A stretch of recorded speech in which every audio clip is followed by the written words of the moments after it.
Então, oficialmente, boa noite. Abri aqui o chat para eu poder acompanhar vocês também. Sejam muito bem-vindas. Eu não sei qual é o número desse encontro, eu parei de contar há muito tempo, mas cá estamos, depois de um longo e tenebroso inverno, para terminar a nossa leitura compartilhada do livro A Criação do Patriarcado, da Gerda Lerner. Quem esteve aqui no primeiro encontro, ou então assistiu, o primeiro encontro foi muito legal, a gente conversou até a página, assim, não necessariamente até a página, porque a gente não vai seguindo o livro, né, mas vocês entenderam. A gente foi até o capítulo 5, né, terminamos o capítulo 5, teoricamente, e a gente eu fiz uma pequena apresentação sobre a Gerda Lerner e por que ela me interessa tanto, né, assim, e aí vocês podem, quem não viu, pode conferir depois lá no YouTube, tá disponível o encontro inteiro, tá? Então, hoje a gente vai conversar sobre o livro a partir da página 163, e assim, esse livro da Gerda, ele é particularmente irritante, né? Assim, não existe um capítulo de suspiro, diferente de algumas outras leituras que a gente fez, assim, ele não tem muito alívio cômico, não, ele é só porrada mesmo, assim, sem muita dó e sem piedade. A gente passou por Bell Hooks e Virginia Woolf, né, que a Bell Hooks muito amorosa, muito fofinha, né, mesmo falando das maiores desgraças da vida possível, ela fala de um jeito que a gente se derrete, diz, né, e a Virginia Woolf, aquele humor dela ácido, que faz a gente dar umas risadas meio a contragosto, aqui não tem, aqui fica faltando esse lance aí da comicidade ou do alívio, enfim, do fofinho. A Gerda, ela traz os fatos históricos, né, como apurados e interpretados por ela, e não são fatos muito felizes, diga-se de passagem, né, cada capítulo que passa a coisa vai ficando pior e a gente fica se perguntando se ela está fazendo isso para animar a gente ou para acabar de chutar cachorro morto, né, porque, assim, realmente chega um ponto que você diz, puta merda, meu irmão, mas não teve uma brechinha aí, né, de paz, uma semanazinha de suspiro, de respiro para a mulher, não teve não, foi só ladeira abaixo mesmo. Porque é isso que ela vai contar, né? Ela vai contar como, a partir realmente dos primórdios das civilizações, as mulheres foram sendo subjugadas e subordinadas ao domínio dos homens. Tá? A partir da página 163, ela vai entrar no que eu considero o aspecto mais religioso do tema. Tá? Antes a gente estava muito nas questões de divisão de trabalho, e enfim. Né? Aqui ela vai entrar mais na questão religiosa, e no que eu acho que vai culminar com a grande tese dela, né, a questão da construção simbólica, como fatores responsáveis, de fato, pelo carimbo, né, o carimbo de submissão da mulher e alienação da mulher da construção cultural e social da civilização. Ela vai focar, pelo que eu senti aqui, né, pelo menos foi a minha leitura, quando ela começa a trazer a questão da civilização, das religiões monoteístas, da religião monoteísta, né, das religiões monoteístas, né, e começa a falar da civilização grega clássica, ela começa a fazer, então, um delineado mais puxadinho, né, para o Ocidente, o que faz muito sentido, já que não dá para abarcar tudo, né, então ela fez um puxadinho aqui para onde é o dela, né, então ela fez um puxadinho para o Ocidente, eu achei realmente muito interessante como as coisas conversam. O que eu percebo dessa leitura é que ela vai fazendo uma escadinha, né? Não é uma escadinha para cima, é uma escadinha para baixo mesmo. Ela vai fazendo uma escadinha de como nós, mulheres, fomos perdendo os nossos direitos à medida em que nós fomos sendo alienadas de tudo o que é nosso, né, e do que seria do coletivo, e posteriormente do que é nosso, mulheres mesmo.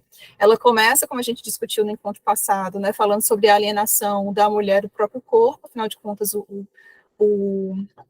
poder produtivo e reprodutivo da mulher foi a primeira forma de apropriação que o homem faz, né, ela diz, o homem aprende a escravizar outros homens e outras culturas, né, e outras nações, etc. Então, a partir da escravização das suas próprias mulheres. Então, o poder reprodutivo, a capacidade reprodutiva e produtiva da mulher é a primeira propriedade que o homem torna privada, né? E ele o faz à medida em que transforma não a mulher, e aí isso é muito importante, o que ela vai colocar, não a mulher concreta, mas essa capacidade reprodutiva com algo coisificado, ela usa uma expressão muito, muito, muito própria, né, de quem estuda sociologia, antropologia, reificado. mas eu vou falar coisificado mesmo, faz mais sentido para mim, pelo menos. Né? Então, não é o corpo concreto da mulher que é coisificado, mas a sua capacidade reprodutiva. Né? Então, essa é a primeira forma de apropriação. A Silvia Federici vai falar sobre isso, a gente leu Caliban e a Bruxa, e nós também conversamos sobre isso, só que dentro de uma esfera temporal posterior, quando a gente estava falando de Idade Média, colonização, etc., isso antecede, que a Gerda vai falar, né? De que esse cercamento do corpo da mulher, né, da sua capacidade reprodutiva, é o pontapé, então, para que o homem, ele domine não só a mulher, mas seus semelhantes. Né? Tendo perdido, então, começado o processo de perda, né, de sua capacidade, do seu poder reprodutivo, né, da autonomia sobre o poder reprodutivo, a mulher ela só vai perdendo coisas. Né? Então, ela passa a perder direito à propriedade, ela passa a perder direitos políticos, ela vai perdendo, e passa a perder lugar dentro das religiões, né? Dentro da formação da espiritualidade, enfim, ela vai se tornando cada vez mais à margem, né? Ela vai sendo colocada cada vez mais como alguma coisa que não é por si, mas é em relação a um outro, né? Em relação ao homem. E a Gerda vai fazendo esse desenho de forma muito didática, e talvez por isso seja tão vertiginoso, né? Porque você vê como as articulações políticas, econômicas, ou como o Estado, à medida que o Estado é formado, ele vai se moldando, mesmo os Estados arcaicos, né? Então, ele vai se moldando de forma a sempre dar um jeito, né, de deixar essa mulher numa posição cada vez mais vulnerável. Então, sempre, e aí é o que ela mostra, né? Como a mulher ela não é reificada, ela não é coisificada, a sua existência, ela não consegue ser coisificada, esse processo, né, como é que eu vou dizer, de instalação do patriarcado, principalmente essa instalação institucional que vai vir a partir da construção do Estado, ele demora 4.000 anos, né, não é à toa.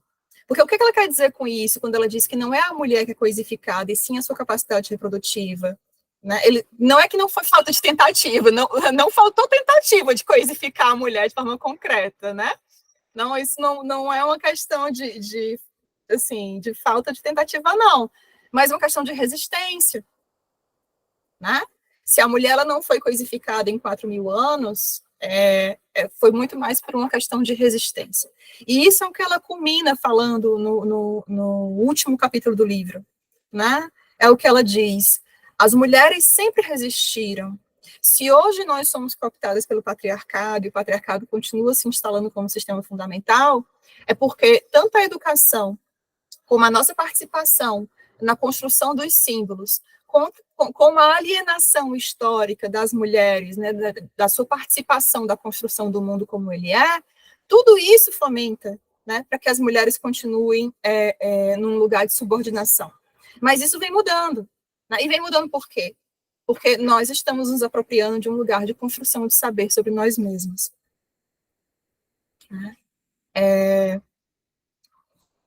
É um livro muito angustiante até o último capítulo.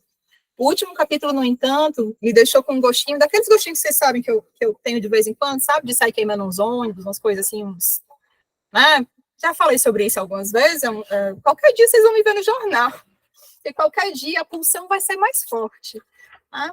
Mas eu acho muito lindo quando ela diz assim, lá no último capítulo, na página 279, quando ela fala ela diz, né, o que é fugir do pensamento patriarcal?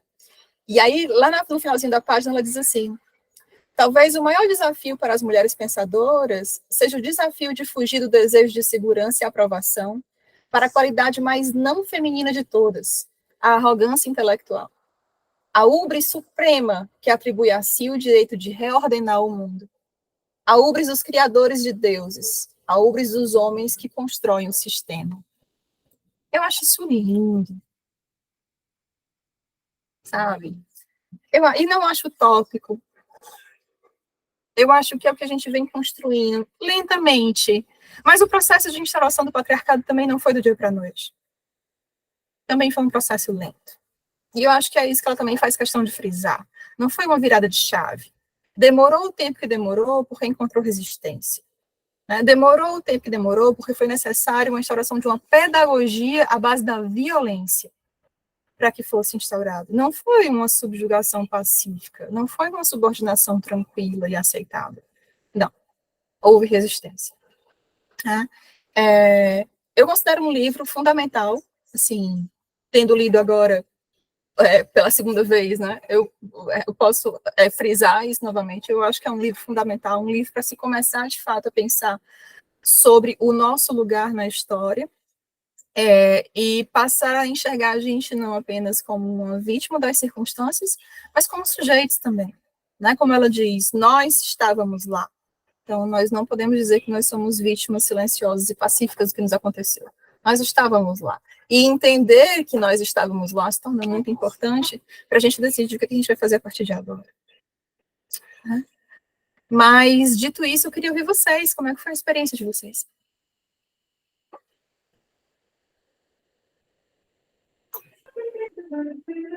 Vou aproveitar a timidez inicial de todo mundo e falar. Rasga dela! Gente, eu amei esse livro. Agora, eu acho que eu amei mais por causa do último capítulo. Eu acho que é isso.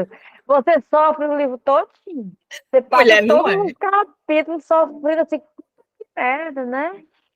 E aí, e assim, porque a Gueda, ela é muito fria, de certa forma. Assim, meu Deus, ela não vai levantar e bradar, sabe, assim, a revolução. E no último capítulo, eu senti que ela realmente. Agora ela falou que assim. E eu amei, fiquei extasiada com o último capítulo. Assim, o último capítulo ele fecha com chave de ouro no livro, e eu acho que vale o livro. Só que não dá para você pular todo o livro para ir para o último capítulo, né? Tem que passar pelo processo de sofrimento até chegar lá nele. E eu achei fantástico. Tanto é que eu comprei o outro livro. Eu sei que não vai ser escolhido aqui. Mas não, eu tenho que continuar a ler essa história, porque eu acho que, por mais sofrimento que seja, no último capítulo eu senti cada uma esperança. Tanto é que na página seguinte que tu falou aí, Nara, ela fala uma coisa que eu achei, né, no final, é na última página do livro, né?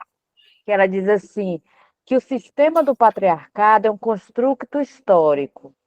Tem um começo, terá um final. Mas assim, só isso, sim, dá uma esperança. Pode ser que a gente não veja, ou chegue a ver já velhinha, não importa, mas saber que ele tem um fim é muito fantástico. E lógico que lógico que a gente vai, né? Todas as reações, várias coisas que quando chegou realmente nessa parte mais religiosa, você vê assim, poxa, isso daqui não, assim, né? Não mudou muito, muita coisa continua igual, infelizmente.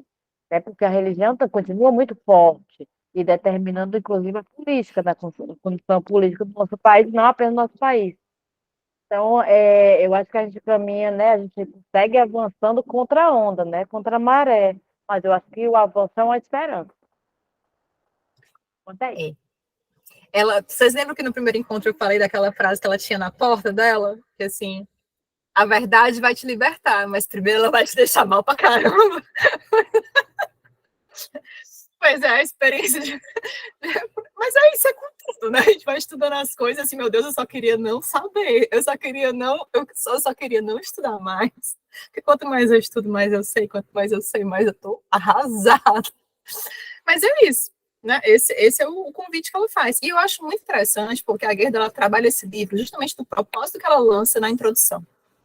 Ela diz, nós precisamos olhar os fatos. Até aqui, nós olhamos os fatos com um caolho, né? Com o olhar dos homens. Os homens estavam contando a história. A proposta que eu acho que ela fez, e eu acho que ela cumpriu muito bem, foi narrar os fatos. Tanto é que ela não faz a nada. De fato, ela não levanta e diz, vamos pegar os nossos forcados, então isso é certo, isso é errado. Ela não faz isso. Ela narra os fatos. Só que ela vai narrar os fatos a partir de uma interpretação como mulher. Que é justamente o que ela propõe. Né? Então, ela não faz juízo de valor, ela não diz o que é bom, o que é mal, ela diz, ó, um interpreta assim, outro interpreta assim, isso daqui parece mais plausível, mas ela não diz, isso aqui era horrível. De vez em quando ela diz, isso daqui é um pouco mais leve do que isso daqui, mas aí ela explica por que ela diz que é um pouco mais leve, né? Então, ela não faz muitos julgamentos, ela se atém a explicar os fatos. Só que ela vai explicar os fatos por uma outra perspectiva. Tá? E é isso que torna esse livro tão interessante, porque a perspectiva que ela traz de fato, assim, ela não traz aqui nada que seja realmente novo para qualquer pessoa que tenha estudado um pouco mais de história, né, principalmente história antiga e tal, que é um assunto que me interessa muito desde criança. Ela não traz nada que seja novo, assim, em termos de fato, mas em termos da interpretação que ela faz dos fatos, aí, com certeza. Ai, com certeza. Desde o começo, sobre o papel das mulheres dentro das sociedades, né, neolíticas e a partir daí, né, quando os agrupamentos humanos começaram a se formar, até, quer dizer, hoje. Porque só mais para o finalzinho ela começa a fazer esse aparelhamento, né, assim, da construção dos estados, das regras impostas pela religião, pelas ciências, etc. e tal, com a realidade que a gente vive hoje. Então, é muito interessante ela fazer esse posicionamento crítico, porque é um posicionamento pouco feito. Eu acho ótimo quando ela fala, por exemplo, de Aristóteles, né? E ela faz uma coisa que eu acho fenomenal. Ela faz um comparativo entre a filosofia proposta, filosofia, porque nós conhecemos Aristóteles como filósofo, mas é porque ele dizia que ele fazia ciência. Né? Mas, enfim, a filosofia aristotélica com a filosofia socrática e platônica, né? Que não necessariamente eram puta feministas, não, de forma alguma, mas eram um pouco mais brandas com relação à existência das mulheres, né? Inclusive dizendo Platão que as mulheres deveriam ser educadas, algumas mulheres, não todas, né? Algumas mulheres poderiam ser educadas para se tornarem guardiãs da sociedade, da polis, né? E Aristóteles, que diz que a mulher é um ser, é um homem falho, é um homem incompleto, é uma eterna criança, é alguém que não tem nem a capacidade de dar a vida, ela é apenas um receptáculo. Né? Porque quem possui a semente é o homem, etc, etc e tal. Então, a gente tem essas duas visões que não têm uma linha temporal muito distante. Né? Aristóteles foi discípulo de Platão, né? Eles conviveram, eram praticamente contemporâneos, bem dizer. Sócrates morreu alguns anos depois, Platão nasceu, né? Mas quando se vai pegar, né, assim, quem vai contar a história, onde nós vamos sustentar, então, os nossos pressupostos ocidentais, não se escolhe Platão, se escolhe Aristóteles. E eu acho isso fenomenal, porque não é acidental. E eu acho que é isso o propósito, quando ela vai narrar os fatos a partir dessa perspectiva, é isso que ela tenta mostrar. Que essas escolhas de onde se sustenta a cultura, as religiões, né, a sociedade como um todo, não são acidentais. Que aí volta a corroborar com o que ela falou na introdução. Nós estamos aqui para desnaturalizar as coisas. As coisas não são assim porque elas são assim. Elas são assim porque elas têm uma história por trás que justifica cada etapa. Então, quando as mulheres passam a usar véu, lá nas Arcádias da vida, né, não é porque Deus mandou. Não. É porque naquele momento o Estado exigia que houvesse uma limitação de classe e era preciso identificar essas pessoas. Então, o uso do véu serviu para isso, para identificar quem eram as pessoas respeitáveis e quem não eram as respeitáveis. Porque era economicamente e politicamente interessante. Uhum. Eu até estava pegando aqui uma parte aqui do livro, acho que é o. Deixa eu ver qual é o capítulo. Depois o capítulo, eu tenho que ir e voltar, eu tô no PDF, porque o meu é no Kindle, e eu não sei voltar e voltar no Kindle, ainda não aprendi isso. Mas deixa eu só ver aqui Tá? o capítulo. Acabei de ver, já esqueci. Isso é esse vinho aqui que vai dando amnésia na gente. Espera aí. Por mim, emprestar aí 2 golinhos dele. Tô querendo esquecer meus problemas. Ai, por isso que eu gosto de ter o livro, porque eu sei é mais fácil. Bem, é o capítulo O Velamento da Mulher, o capítulo 6, que é o primeiro capítulo dessa parte, eu acho, né, que a gente está lendo. Porque, assim para mim, ela mata, que acaba de enterrar historicamente, né? Ela não, assim, ela contando, narrando os fatos, né? Da história, que a gente vai ficando com raiva. Eu não li o último capítulo, Mas já estou com vontade de pular, viu, André? O último capítulo, assim, como isso que você falou, sabe, na leitura desses livros e outras teorias feministas, como desde essa época, né, já na Grécia, nessa época aí da história antiga, né, as coisas foram acontecendo para tudo subjugar a mulher, né? Você falou do pensamento de Aristóteles, e eu acho que ele também traz essa questão que a mulher é como se ela fosse formada para dentro, né? E o homem para fora, né? E aí vem muito essa questão, a mulher está sempre no particular, né? Até o que a Simone fala, né? Simone de Beauvoir fala, tá na iminência, enquanto o homem está na transcendência. Se a gente for ver a questão biológica também, histórica, política, sempre é assim, a gente recolhida, né? Por mais que essa função na Idade Antiga, que pelo menos na minha leitura, a Guida Lerner traz, que muitas vezes a divisão social do trabalho, né, não era exatamente um patriarcado, né? Mas que foi se criando isso a partir dessa questão da propriedade privada, que aí eu já coloco a propriedade privada já na Idade Antiga, por mais que Engels, né, venha trazendo só depois aí na Idade Moderna, mas eu acho que essa nossa questão também biológica, né, de estar mais para dentro, né, traz toda essa submissão, né, não só biologicamente, como esses autores quis explicar, mas, assim, nós parimos, nós ficamos em casa cuidando dos filhos, porque os filhos dependem, a gente hoje não, né, mas, assim, naquela época que não existia leites, por mais que ela explique que tinha outros tipos de fonte de alimentação, né, necessariamente é a mulher que alimenta, a mulher que está lá com a cria, né, acho que esse aspecto biológico também foi aproveitado muito para a nossa iminência, assim, para a nossa subordinação, né? Eu acho que essa é a justificativa, mas, por exemplo, as mulheres elas não ficavam em casa para cuidar das crianças. As mulheres da elite talvez ficassem, mas nem eram elas que cuidavam das crianças, né? Até vi uma parte que ela disse que uma criança tinha não sei quantos jardineiros, não sei quantos, ela vai dizer quantas pessoas precisavam para ter uma criança, né? Mas aí a creme de la creme, né? Assim, a população mesmo, a grande maioria da população, as mulheres, elas não ficavam em casa para cuidar dos filhos, né? Assim, é impossível, até economicamente falando. As mulheres, elas tinham que trabalhar, né? E tanto é que aí tem toda aquela coisa, né, de deixar os filhos com amas mesmo, ou então mandar os filhos para as fazendas de criança, né? Que quem vai falar muito sobre isso é a menino, como é o mitamo, a Badinter, né? A Elizabeth Badinter vai falar sobre isso, né? Ou então elas amarravam suas crias, e as crianças, assim que começavam a andar, elas tinham que trabalhar também, o que, inclusive, foi uma das justificativas para essa escravização do corpo feminino, gerar mais crianças, porque crianças eram mão de obra, as crianças começavam a ter alguma autonomia corporal, elas já começavam a trabalhar, né? Então, assim, não é que as mulheres ficassem em casa. Esse negócio da mulher ficar em casa, de fato, é muito mais moderno.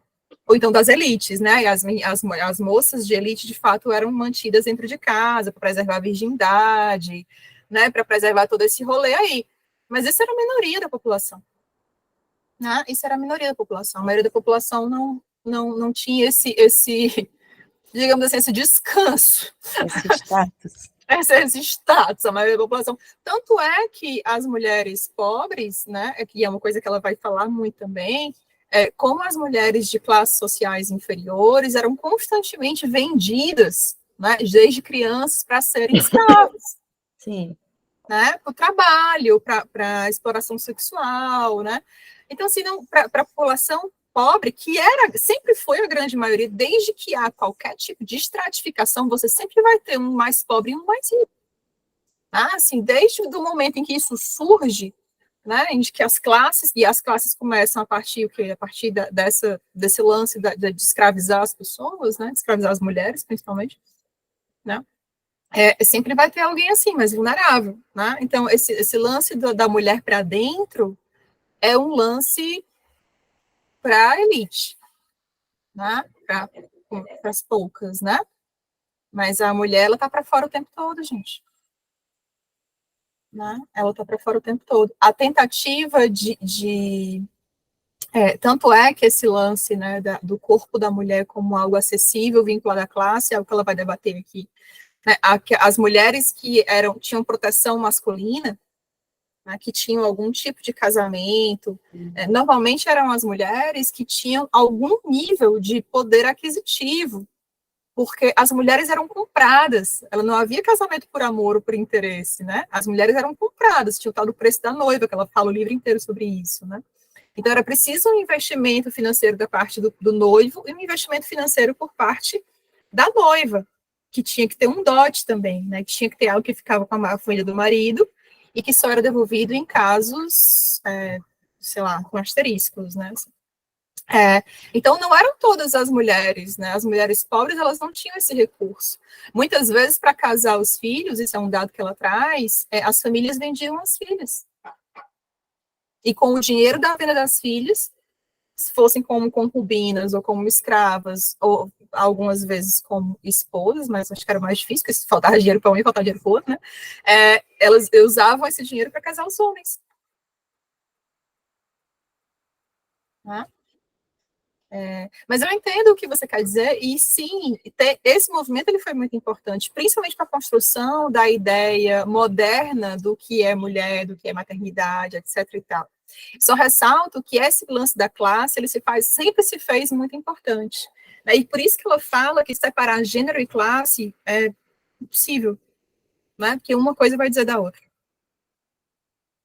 Né? Assim como posteriormente, depois que se passa que se passam a escravizar os diferentes, não só as mulheres praticamente suas iguais, né? Mas os diferentes, a questão da raça passa a entrar também como determinante. Né? Diz, cara. Não, essa coisa assim, que da classe, né? Vou ler aqui essa parte. Acho. Ela fala assim, a divisão entre mulheres respeitáveis, né, ela coloca entre aspas, que são protegidas por seus homens, e mulheres indecentes, que saem na rua sem a proteção deles, e vendendo seus serviços com liberdade, é a divisão de classes fundamental para as mulheres. Ela diferencia os privilégios limitados das mulheres de classe alta, em comparação à opressão sexual e econômica das mulheres de classe baixa, separando as mulheres umas das outras. Né? É uma coisa, parece assim, tão arquitetada, né? Parece, não é desesperador, desesperador. Aí, do ponto de vista histórico, isso impediu a formação de alianças femininas, interclasses, né, e dificultou a formação de uma consciência feminista. Né? Isso aqui é muito forte. É a arte da guerra. Até hoje, né? Até hoje colocam a gente umas contra as outras. É uma coisa assim, é a mulher, é a esposa que é uma classe, a solteira é outra classe. A gente não vê isso muito entre os homens. O homem é uma classe única, né? E aí a gente fica se dividindo em classes, a mulher que mora fora, a mulher que está dentro, a mulher que vai para aquele canto, aquele outro canto. Né? Só o fato da gente ter uns 60 subtipos de feminismo já diz muita coisa. Mas é porque também é necessário, eu entendo que é necessário. Afinal de contas, a construção histórica fez com que isso se tornasse necessário. Desculpa. Mas o fato da gente ter 60 tipos de feminismo, para mim, diz muita coisa.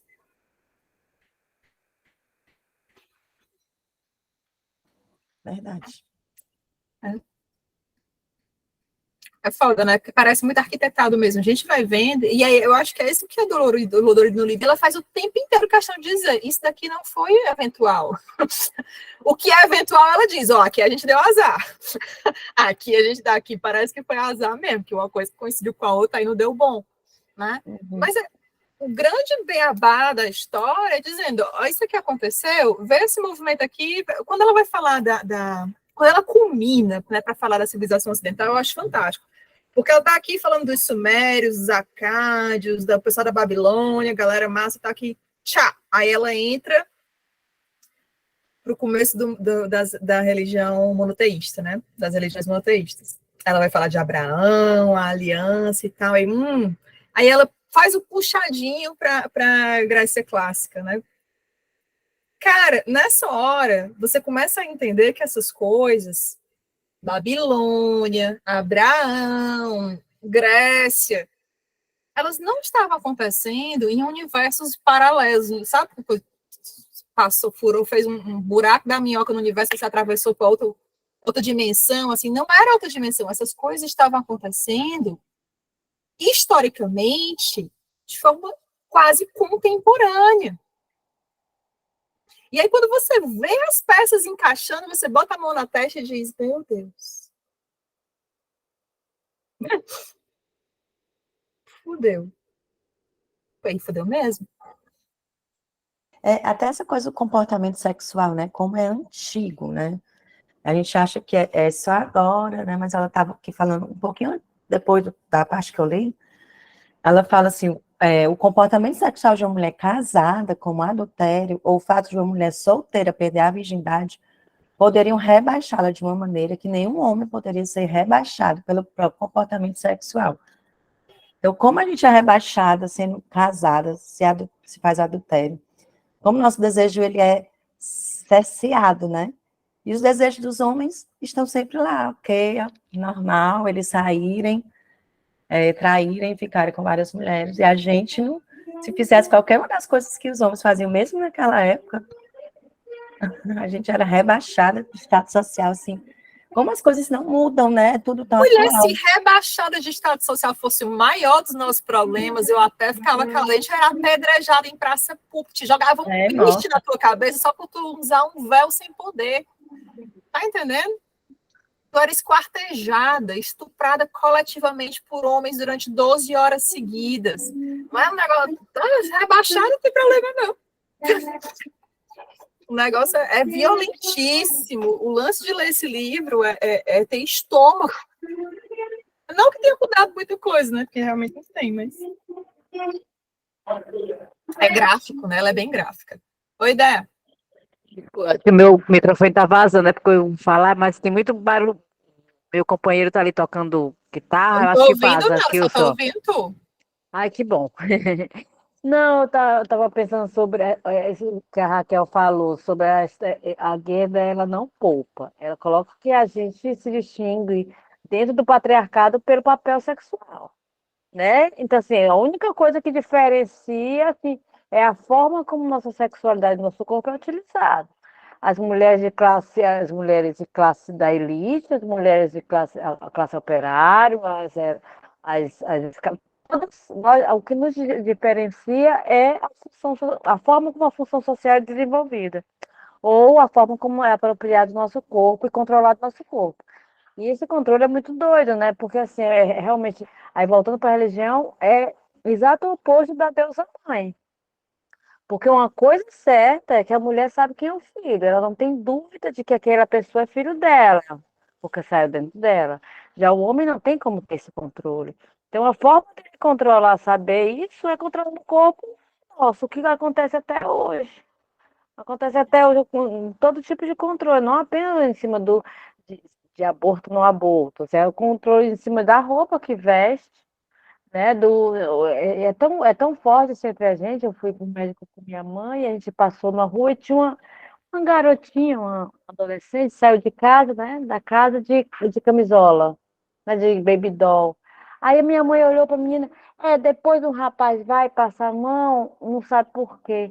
E assim, lógico que eu não vou discutir com minha mãe, ela tem mais de 80 anos, mas assim, poxa, assim, como se o corpo não fosse nosso. Eu também vi uma outra matéria de jornal, de uma grávida, dizendo que todo mundo fala do corpo dela, toca na barriga dela, diz assim, sua barriga é grande, sua barriga... Pessoas desconhecidas, estranhas, como se tivesse se seu corpo fosse realmente público. E isso não acontece com os homens. E aí, só uma coisa que mexeu muito comigo com essa história do. Eu sem nenhum preconceito, não tenho preconceito, quem quiser se diverte, como queira se divertir. Mas eu não acompanho o Big Brother. Mas mas Big Brother você acompanha sem assistir, você sabe, né? Porque basta pedir qualquer jornal, né, que você acompanha. E aí teve aquele episódio do assédio, alguma coisa Guimê Sapato e a moça estrangeira. E aqui, não, deixa eu entender aqui o negócio. acesso à matéria, né, as matérias para entender o que tinha acontecido e ver as imagens. Gente, aquilo foi um gatilho tão forte, não sei o que aconteceu para você. Mas para mim, aquilo não um gatilho de eu entrar em convulsão ou nervoso, nada disso. Caraca, quanta coisa eu já vivenciei parecido com isso, ou igual a isso. E para mim foi tipo assim, me incomodou, mas ao mesmo tempo assim, não, Abessada, é tu que não está entendendo o elogio, o desejo, então meu corpo é desejável e não sei o que. Ah, que é um corpo público, né? Você tem uma pessoa que tem direito ao seu público. Aí depois fiquei dias com isso na cabeça e ajuda quando você investe, né? Porque a gente não tem esse acesso ao corpo deles. Se de repente um rapaz assim chegasse para mim e me mostrasse atração, intenção de querer ficar comigo e tal, e de repente ele disse, não, agora desisti, não foi só a paquerinha, não estou afim mais não, é só isso que eu quero só frescar, porque tem gente que gosta só de ficar frescando, não quer chegar às vezes de fato, mas gosta do jogo, da sedução e tal. Isso, cara, você deve, não, eu só quero esse jogo, eu não quero ir mais adiante, a gente não vai avançar. A gente, opa, bota a viola no saco e sai. A gente não é inconcebível para a gente avançar e agarrar ele à força ou segurar as pernas dele, os braços dele para tentar. Isso é inconcebível.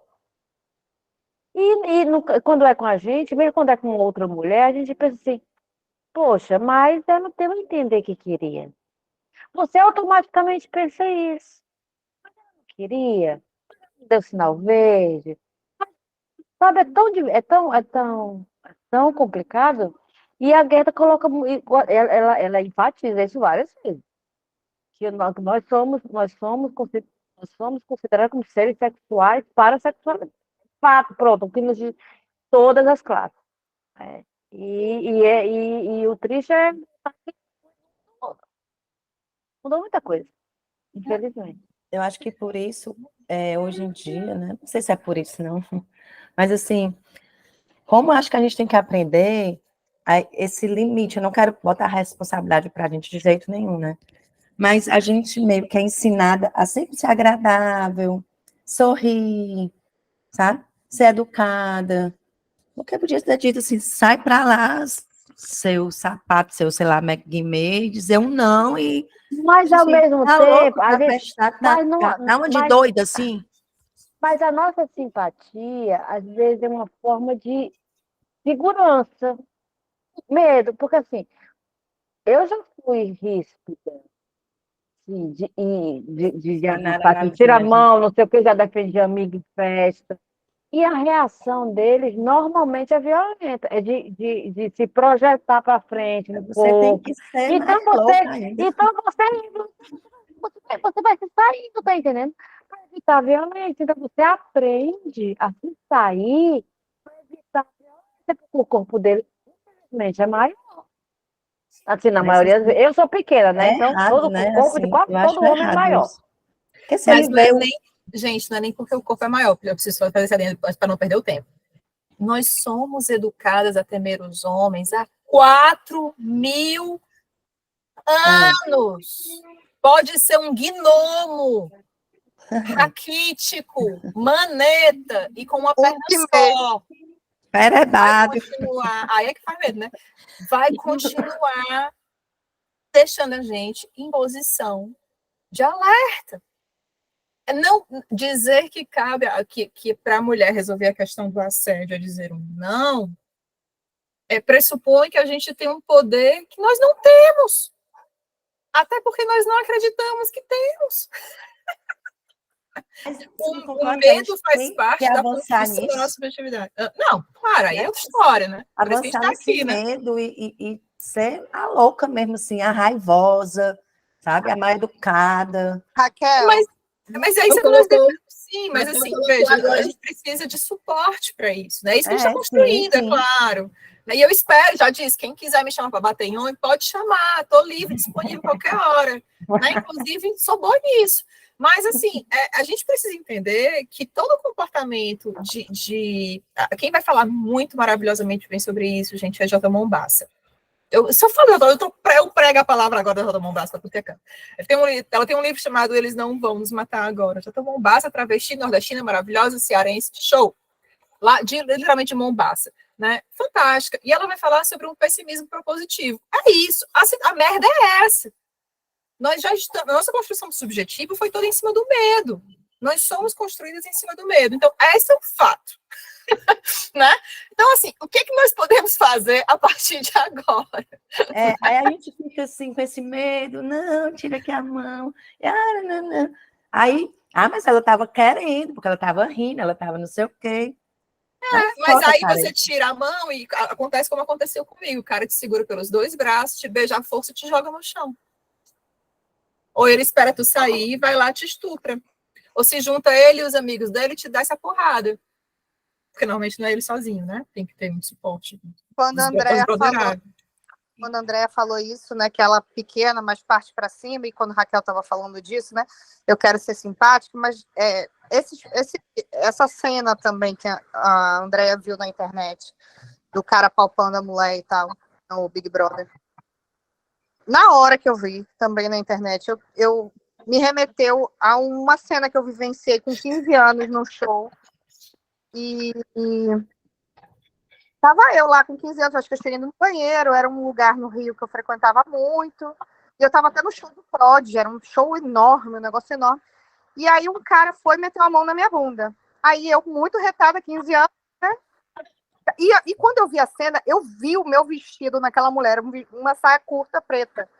Aí eu, na mesma hora, puf, veio aquele gatilho forte. E aí eu virei para trás fazendo um barracão da...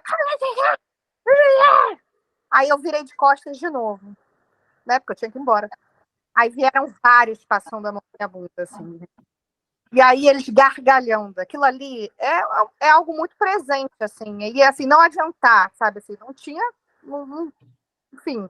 E não é nem só a gente ser amedrontada. É os caras serem fortalecidos nessa violência. Enquanto a gente é levado para um lugar de vítima, de medo, de ter receio, eles são criados de uma forma que eles podem tudo, que eles são violentos, que eles vão ser assediadores, que eles podem coisificar o corpo da mulher, que eles podem violentar o corpo da mulher. Então ainda tem esse outro lado. E aí eu pensei, assim, olhei de lado, assim, vou virar de novo e falar alguma coisa, e comecei a falar rápido, porque ia ser pior ainda, ele ia virar, ia gritar de novo e ia voltar para o mesmo lugar, ou até pior, né? Eles não são criados como se... Só um minutinho ali. Eles não são criados como se eles podem. Principalmente os homens brancos, né? Os homens brancos, eles têm essa liberdade. Então, assim, não é como se eles podem. E aí é o lance. Então eu faço o quê? Aguento calada? Não estou dizendo que é isso. A resposta está sempre na contra-violência. Eu acredito muito na contra-violência, não é ser contra a violência, não, viu? É na violência, a redistribuição de violência. Eu já disse que eu sou partidária. Mas eu acho que é um movimento muito interessante, e é bom a gente estar falando sobre isso aqui, que é o trabalhar, e a Gerda vai falar sobre isso, né? Contestar, que no último capítulo, ela só fala isso, no último capítulo, contestar aquilo que é o de praxe, né? Então, assim, se o de praxe é dizer ela poderia ter feito isso, talvez eu possa dizer, se eu testemunhar e a mulher não fizer, eu faço. Como tem acontecido de uma maneira tão maravilhosa, né? Assim, graças a Deus, a história não pode mais ser tão apagada, porque nós temos agora as informações, elas são disseminadas numa informação fantástica. Mas quantos vídeos a gente não tem acesso, por exemplo, de mulheres brigando por outras mulheres, né? Fulana foi assediada no metrô, não teve reação, mas a outra veio lá do fundo e disse: você, abusador, não sei o quê, blá, blá, blá, blá, blá.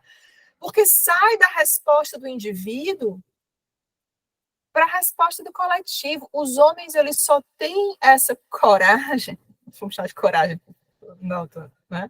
Essa autonomia, pronto, porque eles têm amparo do coletivo, eles têm amparo social para isso.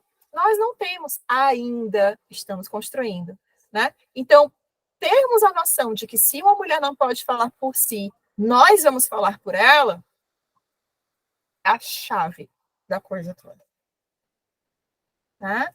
Então, eu acho que a gente pode dizer, ela deveria, ela poderia, eu deveria ter dito alguma coisa, eu poderia ter feito, porque isso é de praxe, né? Em situações de abuso, é de praxe, a gente puxa tudo para a gente, a culpa é nossa, a gente, né? A gente.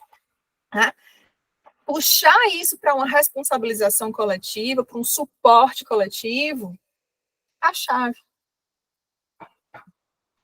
A Lê estava ávida para ouvir voz me ser. Olá!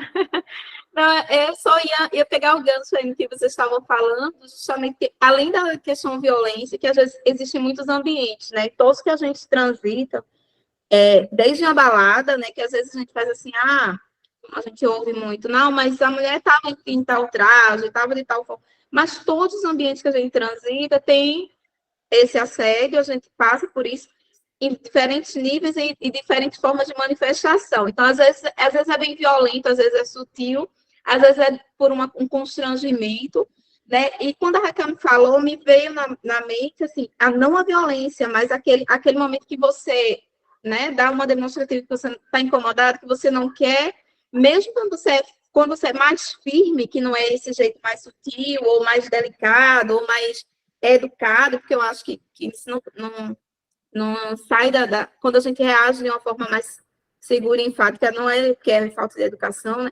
Mas que as pessoas acham que você tem que ser educada.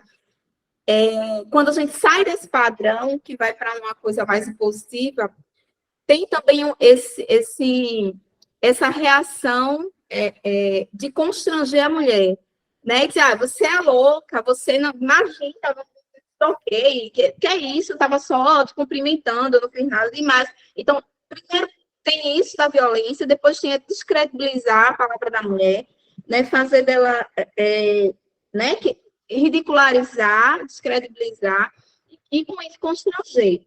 Então, era onde eu queria chegar, o que a Nara já fez perfeitamente, que eu acho que a única forma de a gente ir desconstruindo isso é essa união, né? Porque quando você está nesse momento que você está sendo constrangida, se outras mulheres te apoiam, esse constrangimento vai por terra, né? Você encontra apoio, encontra abrigo, justamente por conta desse reverente social, dessa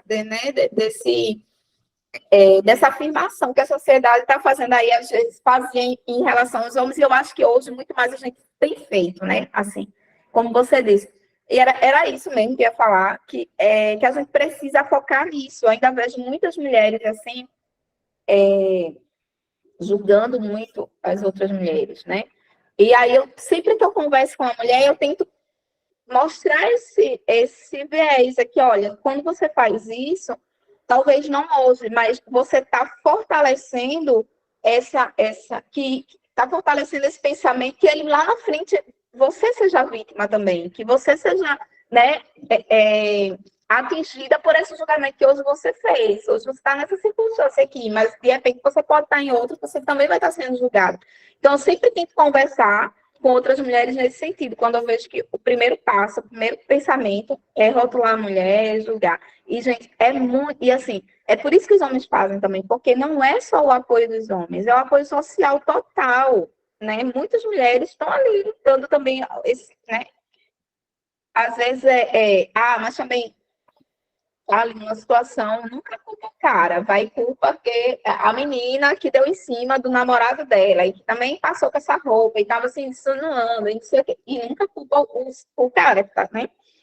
Então, quando a gente começar a fazer mais essas defesas, não só nesse aspecto, mas em todos os outros. Uma vez, o marido de uma conhecida, eles dois eram conhecidos, aí ele fez uma piada com o corpo da mulher. Fazendo uma piada como se fosse gravidez, alguma coisa, porque ela estava, né, mais gorda e tal. E aí ele foi e fez uma piada assim, na roda de pessoas, tinham vários casais. E aí eu fiz uma piada com ele, no meio todo, devolvendo a mesma. Então, assim, aí ficou aquela coisa, né? E aí ela olhou para mim e ela se sentiu super. Eu senti no olhar dela que ela disse, sabe, fui defendida, assim, poxa, e ela riu, tipo, né? Finalmente, ele também foi ridicularizado. Ele sabe agora que ele não pode dizer isso, né? E era a esposa dele. Aí eu fiz, não, talvez ela não vai se sentir confortável de falar isso aqui, mas aí eu posso, porque ele não vai dizer a mesma coisa comigo. Mas pelo menos estava no grupo de amigos. Ele não ia. E se dissesse também que ele disse? Aí eu disse, meu Deus, eu disse, então, ela disse que ela estava grávida, porque estava gorda. Eu disse, então, tu deve estar com os meninos aí, né, não? Não é, não é que eu gostaria de fazer isso, não gostaria de fazer isso, mas eu disse, eu vou devolver na mesma moeda, e eu faço muito isso, vou devolver na mesma moeda. É muito curioso isso, né? Porque dentro das relações abusivas, a questão do domínio do corpo, ele se torna um dos fatores principais, né? E aí é interessante, você diz, ele não falou comigo, ele falou da esposa, mas ele não falou de mim. Da esposa é muito mais fácil, muito mais tranquilo, inclusive, né? Assim, é um direito dele falar do corpo dessa esposa. Inclusive, ele sabia que ali ele não ia ser confrontado, entendeu? Então, assim, foi o grande lance, porque ele ficou surpreendido. Ele disse assim, né? Tipo, como assim? De onde ele não. Tipo, como assim? Ela tá dizendo isso comigo. Ele não soube como reagir, entendeu? É a mesma coisa da situação que a menina contou aí, todo mundo. Porque você pega de surpresa, você não imagina que várias pessoas vão se colocar contra você, né, nessa situação de violência. E aí a gente precisa começar a fazer isso. Eu acho que a gente tem que começar a se unir nesse sentido, assim. Já fiz várias vezes. Aí comento, aí eles tiram uma onda, assim, brincando mesmo, para não dizer. Porque assim, às vezes a gente não pode, né, medir força, não pode dar um soco na cara, mas aí eu jogo a ironia do mesmo jeito. Mas esse lance do se sentir confortável. Por que ele não se sente confortável em falar do seu corpo, né? Porque você provavelmente é a mulher de alguém. E aí ele não vai ofender o outro homem. Né? Você é propriedade de uma outra pessoa, ele não pode falar de você por isso. Assim, se ele não quiser arriscar a relação com o outro homem, raramente homens querem arriscar a relação com outros homens. Aquela história que a gente vive contando, né? Quando você tá no barzinho sozinha, vem um cara dar em cima, você diz que não. Aí ele insiste e você diz que não. E ele insiste até que chega um homem, não precisa ser o namorado, não precisa ser, mas ele presume que é o seu proprietário e ele pede desculpa pro cara e não para você. Pô, cara, foi mal, ó, sabia que ela estava acompanhada, né? E aí sai em respeito a esse outro homem. Isso é a coisa mais comum de acontecer, né? Gente, basta a gente pensar nessa história da mulher como propriedade, é um casamento tradicional. Assim, existe algo mais simbólico do que eu peço a mão da sua filha e o pai leva diante de Deus e literalmente passa da mão dele para a mão do outro homem e diz, pronto, agora é problema seu, te vira, né? Assim, é nada mais simbólico do que a tradição do casamento. Inclusive, com o que vem com a glória da deusa mudando posteriormente, basta saber que nós não temos linhagem materna. Vocês já perceberam isso? Nós não temos linhagem materna. O sobrenome das nossas mães, avós, bisavós, eles são apagados. Nós carregamos apenas o nome paterno. Né? Então, os filhos são propriedade... Que é? Eu já tenho. Pois é, eu também não mudei meu nome no meu primeiro casamento, nem vou mudar no segundo, se vier um terceiro também não vai acontecer. Nem o quarto, nem o quinto, nem o sexto. Mas eu acredito que esse fica. Até aqui, a deusa nos ajudou. Né? Então, assim, mas o que eu quero dizer é que esse apagamento da importância, né, da mulher, inclusive na gestação, na criação, na procriação, da humanidade, ele é apagado, literalmente apagado. Né? E esse é um outro fator, né, que a Gerda vai desenhar para a gente aqui, como isso acontece. Como a gente sai de um período em que a humanidade acredita que a mulher é um ser sagrado porque detém a vida e a morte em si, e detinha mesmo, né? Assim, para um lugar em que a mulher é completamente aniquilada desse lugar, né, dessa importância, a ponto de Aristóteles dizer que a mulher é apenas um receptáculo, a ponto da religião monoteísta dizer que quem cria é Deus, a mulher, ela apenas procria, né, ou seja, repete a forma que é. O poder criativo é o do homem, né, os filhos são de Abraão, a descendência de Jó, né, não é da mulher, a mulher é apagada desse lugar. Né? E aí, com o tempo, nós passamos a ser, como diz a Virginia Woolf e Mrs. Dalloway, né? Agora eu já fui a noiva, já fui a mãe, agora eu não posso mais gestar, eu não sou ninguém, eu sou a Mrs. Dalloway, eu não tenho nem nome. Eu carrego o nome do marido. Né? Então, a construção da mulher como essa propriedade, ela vai se aprofundando e se agravando com o tempo. À medida em que as informações elas passam a ser mais difundidas e as mulheres passam a ter mais acesso à educação e continuam no seu processo de resistência e tudo mais, vão se achando outras técnicas de subjugar a mulher e de fazer com que ela se sinta confortável nos papéis sociais que lhe são impostos, como, por exemplo, a maternidade. Porque se antes a mulher ela não era absolutamente nada para os filhos, e eu acho maravilhoso porque ela traz a história de Ésquilo, né, na Oresteia, que para mim é uma das minhas histórias favoritas, com a figura super polêmica da Clitemnestra, né, que vai matar o Agamenon quando ele volta da guerra de Troia, porque ele sacrificou a filha Ifigênia, e aí ela se vinga e o mata, e ela é vingada, o filho, por sua vez, mata a mãe, porque ela matou o pai. E ela vai a julgamento, né? E nesse julgamento dizem que, quer dizer, ele vai a julgamento, né? Ele vai a julgamento por ter matado a mãe exige vingança e diz: como é que você pode matar a mãe que não sei o quê? E ele evoca então Apolo, e por sua vez evoca Atenas, e os dois dizem: não, mas a mãe não tem absolutamente nada a ver. Quem faz o filho é o pai. Então ele deve respeitar ao pai, não é respeitar a mãe não é absolutamente nada. Né? Então, naquele momento é cravado, né? Assim, se faltava um prego, era esse daí, né? No caixão. É cravado. Assim, a mulher não é nada. A mulher não desrespeita nada. E ela sai desse lugar do não desrespeitar nada, tantos séculos depois, para a rainha do lar, porque agora é economicamente importante, né? Politicamente importante que a mulher ocupe esse lugar e é uma forma de abrandá-la, né? Se está o tempo inteiro tentando manter essa mulher branda, né? Essa mulher que não quer botar fogo em ônibus, né? Mas e aí, gente, o que mais? Eu estava lembrando, vocês falando, né? Eu não consegui ler esse livro, mas foi mesmo, acho que talvez por escolha, assim, mexeu com muita coisa que eu não estava conseguindo digerir e fui ler o outro, né? O que vocês já tinham discutido, que foi o Terra das Mulheres. Mas quando vocês falam, me relembra muito, né, assim, da leitura que está mais fresquinha, justamente toda essa visão, né, porque é contada por um homem, né, no Terra das Mulheres, e em relação a essa ideia dessa mulher tão delicada, tão dócil, tão para ser do homem, para ser dominada, e ela vai trazer justamente essa outra imagem, né?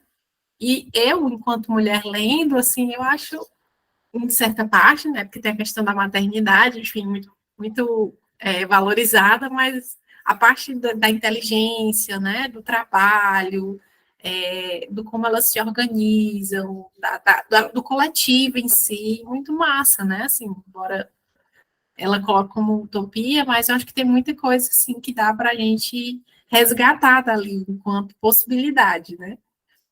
E talvez seja essa a esperança, né, Nara? Porque eu acho que toda a vida eu saio muito angustiada dos encontros, justamente porque é isso, assim, é muita angústia que sempre vem a partir dessas trocas,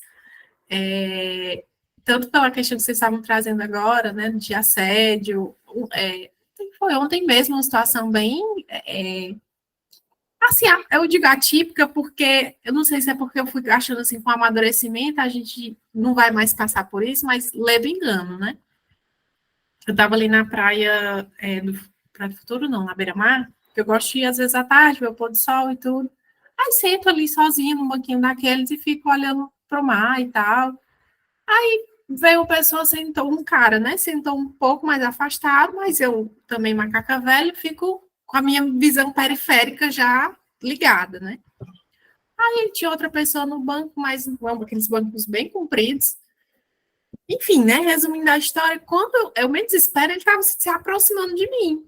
E eu me dei conta, e na hora que ele estava mais próximo, eu levantei e saí, e ele também levantou e saiu. Então, assim, o que esse cara queria para se aproximar de uma pessoa, de uma mulher que está sozinha, sentada no banco na praia, né? Assim, coisa boa não queria, né? Alguma coisa é ruim. Então, assim, isso reaviva muitos momentos que a gente vai passando ao longo da vida e todas essas situações que vocês foram trazendo, né, que são muito angustiantes, mas ao mesmo tempo que em alguns momentos eu me vejo na posição de não é bem é vítima, mas assim, da dificuldade de falar e de me defender, mas eu consigo também lembrar de situações em que eu pude agir pela outra, né? Então, isso também é muito bom, de poder falar, ei, o que é que você está fazendo aí? Né? No ônibus vazio, você está se escorando na moça, se esfregando nela. Né? Então, assim, de ser a louca, né? Assim, a louca fui eu de gritar e fazer todo esse espalhafatado todo. E que talvez, se eu estivesse no lugar dela, eu não tivesse tido coragem. Tivesse ficado na posição mesmo de, tipo, que porra é essa que tá acontecendo, né? Que eu já me senti assim, né? Nessa situação, enfim. Mas, assim, eu acho que ainda tem a esperança, né? Acho que o importante também desse momento é a gente, de alguma forma, plantar um pouquinho também dessa esperança, de que a gente vai conseguir, em algum momento, ver dias melhores. Né? E o Terra das Mulheres traz muito isso para mim, assim, vai dar certo em algum momento. Mulher, se tu parar para pensar que com todo o esforço que essa galera fez para transformar a gente em nada, a gente está aqui, é impossível não acreditar que vão vir dias melhores. Então, assim... Porque, historicamente, a gente for olhar, a ler o livro da Gerda, né, assim, dá um negócio ruim. Eu, minha Nossa Senhora, quanto que pai foi abusivo, né, que a gente chamou de rótula, né, abusivo com as filhas, o marido com as esposas. Historicamente, ela relata, acho que no capítulo 3, 4, que foi o encontro passado, tantos absurdos, desde a Mesopotâmia, que foi acontecendo, assim, tantas coisas. Meu Deus, olha o que fizeram com as mulheres. Olha o que essas mulheres sofreram, como você relatou, né? Era esquartejada, assim, a gente foi meio violentada de todas as maneiras. Horrível. E é interessante quando você fala, Raquel, porque é uma coisa tão, às vezes, que assim, a gente que está estudando, conversando sobre isso, já passa despercebido em alguns momentos.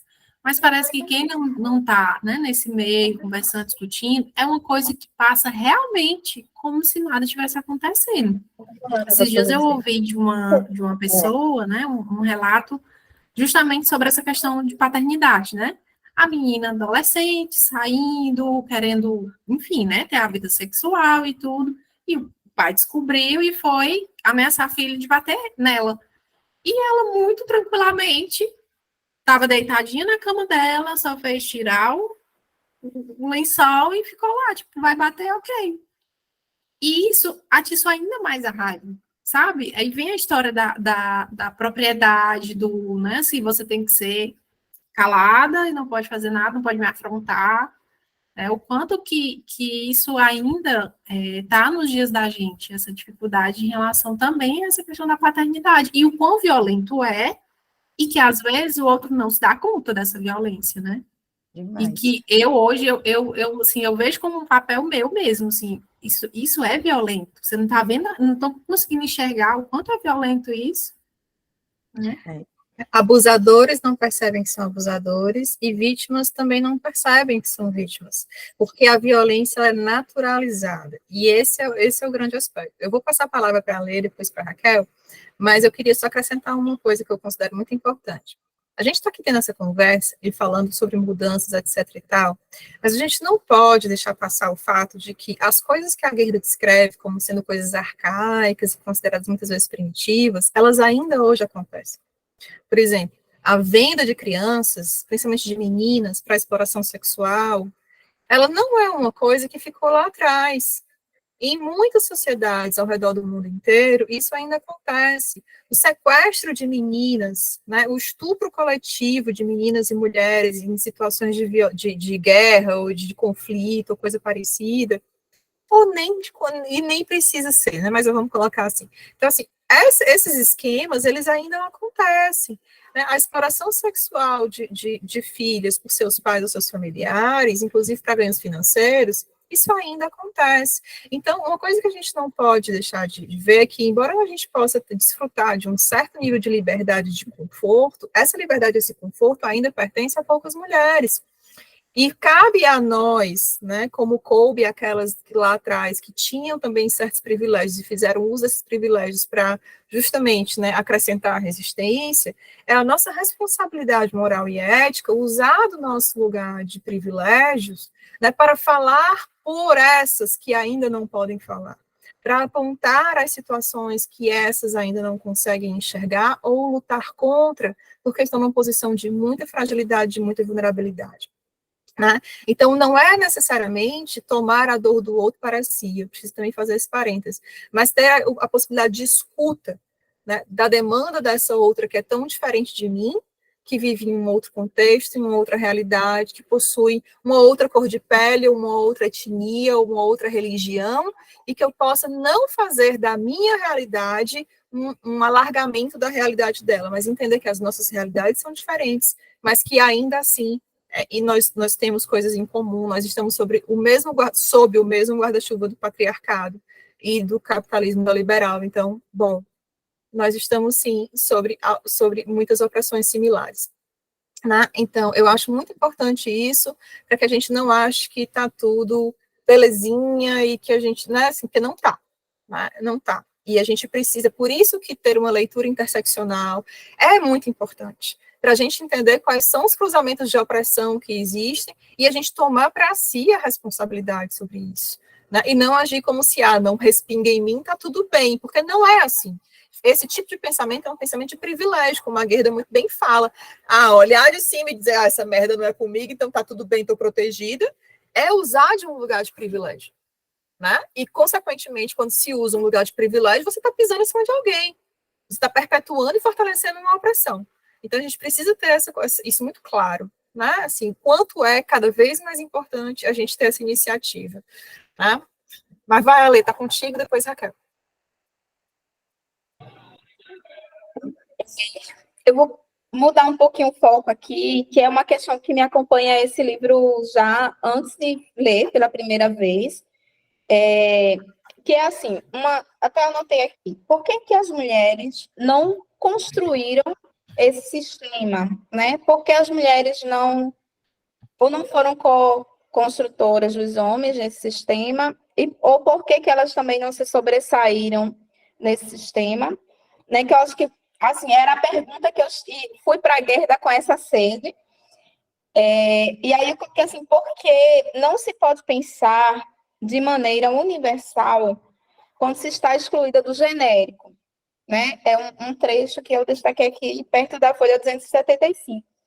Mas aí eu fiquei ainda com aquela indagação. A gente vê que a Gerda, ela fala muito das religiões, né? Desse recorte que ela faz aqui, temporal e espacial, ela fala muito das religiões. E aí eu queria também lançar para o grupo, meio que como uma pergunta, que foi o que ficou para mim, que ela mostra como se fosse fundamental aqui o surgimento do monoteísmo, né? E que o surgimento desse monoteísmo serviu de exemplo e de modelo para todo esse sistema estruturado aí de hierarquia, né? Onde a mulher vai estar abaixo, vai dar sob controle. E aí que esse sistema do pai, né? De desconstituir os vários deuses e as deusas diversas que existiam, tirou a mulher desse lugar de coparticipação, ou até, às vezes, de estar acima mesmo, de ser a deusa principal, tirou desse sistema simbólico, e o sistema passou, então, a representar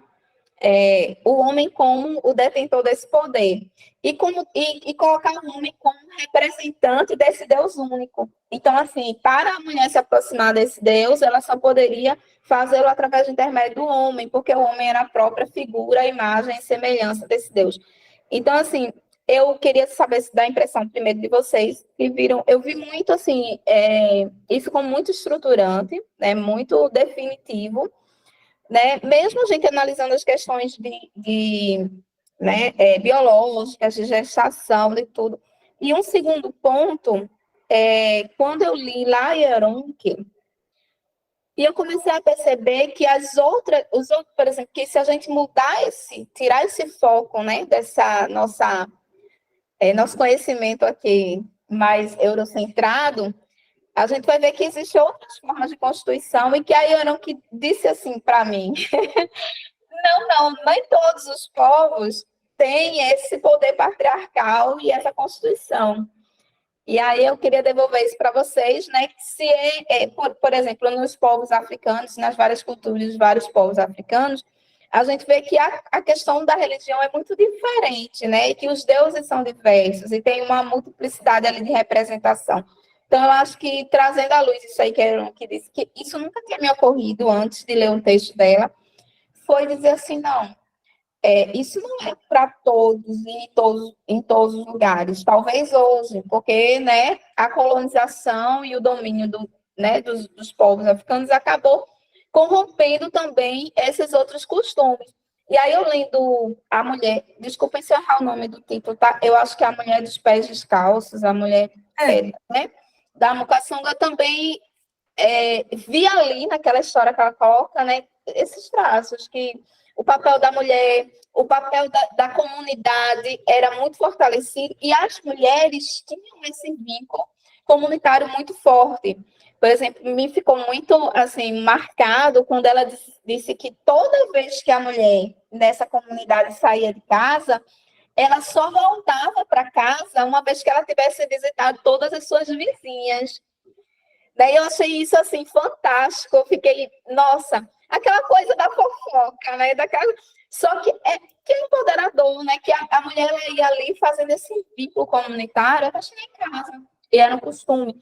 Né? O costume dos quintais, que ela traz também nesse livro, que as mulheres ali nos quintais resolviam as questões da comunidade.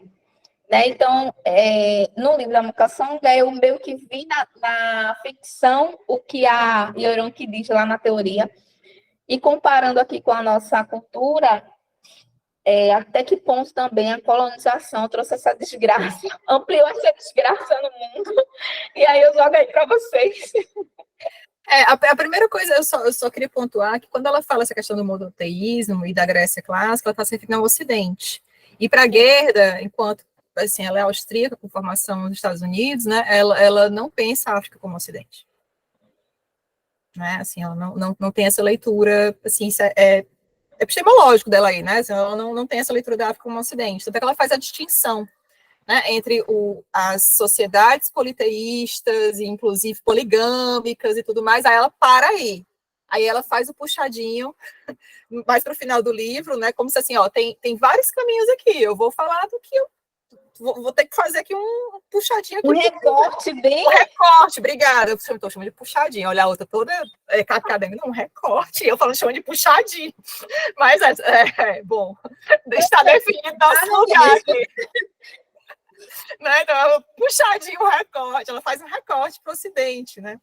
Mas eu acho muito interessante o que você está trazendo, né? Porque, de fato, quando a gente vai ler, por exemplo, a Silvia Federici, ela vai falar sobre o impacto que né, quando esse modus operandi, né, europeu, né, de dominação da mulher e tudo mais, chega, por exemplo, em terras brasileiras, né, não é bem recebido. Né? Quando se vai falar nas terras americanas como um todo, né, eu tenho um trecho maravilhoso que eu li para vocês, inclusive no curso, né, no nosso grupo de estudos, quando eles chegam, a gente cheio de gás. Espera aí, rapidinho.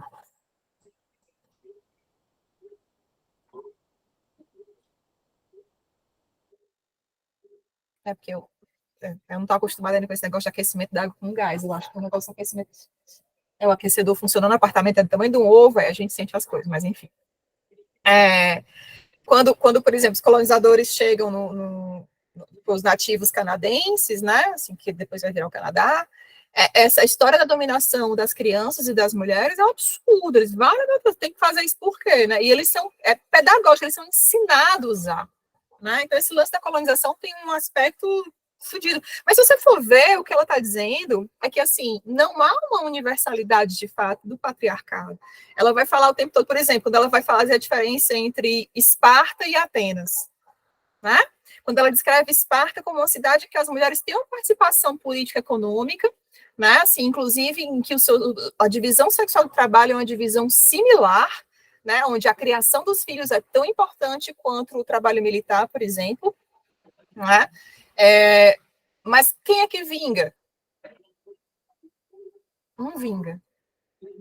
E não é à toa, gente, vinga o mais violento. Vinga o que a economia é mais forte. Não é o que é mais bonito ou mais humanitário. Não, né? Vinga o poder da violência mesmo. Né? Então, não à toa o patriarcado ele se dissemina. Né? E aí que tá, ela diz, não é uma virada de chave, é uma construção onde uma coisa vai acrescentando a outra, e quanto mais comunicação se tem, mais essa coisa é disseminada, tá? Enfim. E aí vai, né, a merda no ventilador feito. Porque a gente tem uma vontade de saber de onde que começou, né? Assim, qual é a chave? A gente ficou curiosa. Então, quando eu comecei a ler... Começou aí! Começou nesse lance do, ai, filhazinha sabe ter neném, pô, a gente tá precisando de mão de obra, pô, vou mandar essa meninazinha aqui lá para aquela outra tribo ali, ó. Pois Manda lá. Uma origem biológica que a gente pode... Aí a gente pode elencar a origem biológica, social, cultural, histórica, né? Dessa dominação do mais forte, porque, como você falou aí, em Esparta, quem é que vinga? O mais forte, né? É aquele que sabe dominar. Quando vieram colonizar as Américas aqui, que em 1500 eles já estavam com universidades e a gente aqui, né? Pelo menos aqui no Brasil, quebrando coco.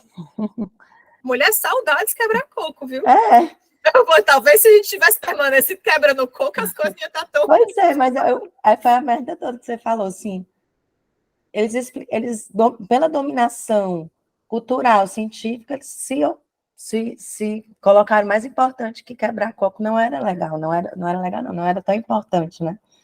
E aí essa dominação foi se seguindo entre homens com homens e principalmente mulheres, por ser mais fraca no sentido físico, né? De vários momentos históricos, a gente pode ver aí, mas acho que a gente fica curioso para saber, e aí, né? Quando é que foi? E aí acho que tem essa briga autoral, assim, né? Até desse feminismo, talvez, neocolonial, que vai pensar no patriarcado em algo mais moderno, né? Assim, algo na sociedade privada. É complicado. Mas eu acho legal essa reflexão que eu quero falar seu nome, como não é Vivalendo, né? É a lei. A lei, a gente já se esbarrou, acho que aqui, né? Em outros grupos aqui, que não é a primeira vez que eu vejo, que eu vou perguntar a Vivalendo, né? Mas eu acho que a gente tem essa curiosidade, né? Assim, quando eu comecei a ler a criação do patriarcado, parece que criou-se aqui, na Babilônia, sei lá onde, né? Na Mesopotâmia. Mas, assim, não é uma coisa temporal. É temporal, não é porque, de repente, nessa sociedade africana não tinha essa dominação masculina, mas no mesmo época, ou na mesma época, em outro lugar, tinha, né? E aí, acho que a gente, ser humano, vai aprendendo da pior maneira, assim, de dominação, né? Do poder, de dominar para se dar bem. Uma coisa horrível. Mas eu vou passar a minha fala aí, a gente com a mão levantada. É a Fê, e depois a Té. A Fê, tu estava com a mão levantada, tu desistiu? Estava, não. A Lê falando dessa questão, né, tentar contribuir aqui dentro do possível, né, da questão aí das religiões de matriz africana. Você usou algum termo aí, Raquel, falando de pegou a faca, pegou a espada, né? E aí me remeteu também a isso, né? Porque as mulheres e as deusas de matriz africana pegam a faca, pegam a espada, lutam, né? E, enfim. E tem uma frase que a mãe Estela de Oxóssi, aqui, né, é falecida, aqui de Salvador, e aí ela trouxe uma vez assim, eu não sei quem inventou. Uma hora falam que Oxumaré é mulher agora, ou tal, que é um orixá, né, que é um deus. Fala que Oxumaré é mulher, outra hora fala que Oxumaré é homem. Oxumaré é o arco-íris, gente. E aí e fala que Não é é uma tudo. é tudo. Uma hora falam que ele é homem, outra hora. Eu não sei quem inventou isso, mas foi ótimo. Então, assim, trazer esse negócio, porque dentro da religião de matriz africana não tem essa questão, assim, né, do gênero, da sexualidade, de uma coisa tão rígida, né? Que pode ser mais de uma coisa. Nanã, que é a primeira orixá, a primeira deusa mulher da religião de matriz africana, que foi quem fez o barro dela, né? Que ela é dos pântanos, dos mangues, que fez o corpo do ser humano. Ela, para alguns, ela é mulher. Aí, daqui a pouco falam que ela é homem também. Então, ela é conhecida como uma mulher, a primeira, a ancestral primeira, né? Mais velha, a véia.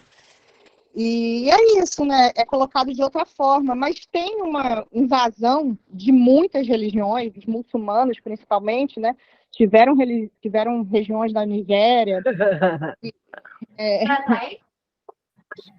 a melhor pessoa, que totalmente destruída a religião, né? Que você chega lá e eles mal conhecem, né? Como vieram muitas pessoas, que mais de 4 milhões de pessoas chegaram. E aí a religião se prosperou muitas vezes, se fortaleceu muito mais aqui no Brasil até, né? E o preconceito é isso, o peso da mão do colonizador muito grande. Então a gente não sabe também assim, né? Não tem como ter uma dimensão. Mas tem também histórias similares do tipo, acreditavam que a mulher era esse ser criador e todo mundo ficava intrigado, isso a história também na Nigéria, ficava intrigado e aí depois descobrem que é o homem fecundando. Então, também teve algo muito similar. Que sabe Deus se vê primeiro na Europa, que foi da onde a gente acredita que sabe disso, ou se surgiu realmente na África essa história, né? Esse questionamento aí. Então, assim... Quando a gente fala de neolítico, a gente não fala de Europa, não, hein? Pois é. Então vai saber se quando chega aqui, a gente chega questionando esse tipo de coisa e a gente não sabe se lá veio antes, enfim, da África em si, esse tipo de questionamento da mulher como esse ser misterioso que cria, que procria, e aí depois questionam essa divindade toda, justamente porque descobrem que tem a fecundidade masculina. Só que, dialogando com a Fernanda e a Raquel ainda, me chamou muita atenção justamente esse reflexo, assim.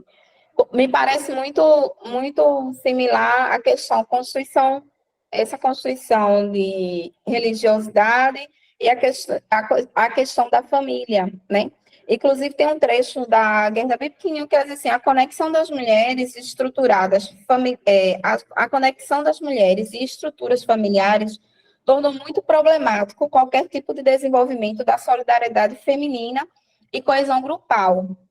Então, assim, como é difícil quando você tem uma constituição familiar, né, fundada nesses moldes que a gente conhece bem, né, que o homem é o patriarca da família, como é difícil, acho que foi a Raquel que falou do pai batendo, não sei quem falou que se rendeu né, ao castigo, que não tinha como resistir. Então, assim, como que essa mulher, né, que já está nesse contexto de violência e dominação há muito tempo, dentro de uma estrutura familiar, né, porque a gente sabe, inclusive, que essa questão da violência, né, quando a gente estuda a criação, a educação de crianças, a gente vai pensar do estrago que essa violência vivenciada desde a infância vai trazer para a tua segurança, né, para a constituição da tua personalidade. E aí a gente, enquanto mulher, eu acho que isso é bem mais potencializado dentro da estrutura da família. E aí, como é que essas mulheres iriam se identificar com outras mulheres fora do núcleo familiar e buscar essa conexão, se elas têm, na verdade, esse vínculo forte, né, dentro dessa estrutura aí patriarcal, já introjetado, né? Quase como a história da escravidão, né? Tá, você sabe que você, né? Mas aí, de tanto que você está submetido à escravidão, você vê que há uma interiorização dessa dominação, de quase que não conseguir se insurgir contra essa dominação. A gente vê isso em relação ao racismo, né? Quando isso já foi tão interiorizado e a pessoa não consegue se insurgir, ou não consegue, às vezes, nem assimilar que aquilo é racismo, ou que aquilo né, que não é natural, que aquilo não deveria ser assim. Então, eu acho bem interessante esse espelhamento aí. Tem eu vou já... Ó, eu só ler aqui um trechinho, eu vou depois passar para a Déia, tá, Fê? Na página 138, e aí depois, partir, a gente encerra, porque estou de olho no relógio aqui. Ó, na página 138, ela diz assim: quando um grupo é marcado como escravizado, ele carrega o estigma de ter sido escravizado. E pior, de pertencer a um grupo que é escravizável. Esse estigma torna-se um fator de reforço que justifica a prática da escravização na mentalidade do grupo dominante e na mentalidade do grupo escravizado. Se esse estigma for internalizado plenamente pelo grupo escravizado, processo que leva muitas gerações e exige isolamento intelectual desse grupo, a escravização passa a ser entendida como natural, portanto, aceitável. Eu gosto muito disso que ela fala, não é que é escravo, não. Tem que ser uma coisa, um processo que leva muitas gerações e exige o isolamento intelectual desse grupo. Eu só lembro aqui da Ponciá Vicêncio, né, a obra da Conceição Evaristo, que é um exemplo maravilhoso disso, numa encruzilhada fantástica entre ser mulher e ser uma mulher negra pobre e uma mulher vinda do interior, né? Como vai falar sobre essas repetições, sobre essa perpetuação de uma condição que não é necessariamente a sua presente, mas que se perpetua por uma internalização de um lugar, de um não pertencimento, né? Isso vale para tudo, né? Acho que para todo tipo de opressão. Aqui ela está falando de uma maneira voltada para a opressão das mulheres de forma geral, mas, enfim, opressões funcionam assim. Vou passar para a Déia e a gente fecha com a Fê. Vou tentar, vou ser breve, gente. Sabe o que eu fiquei lembrando? Foi ainda da colocação da Raquel. Fale! E, a história do. Sabe aquela ditado que a gente aprende? A lei do mais forte, né? A lei do mais forte que vence, a lei do mais forte vigora, né? O vencedor é o mais forte. Né? E a Guerda fala a história do sistema de símbolos.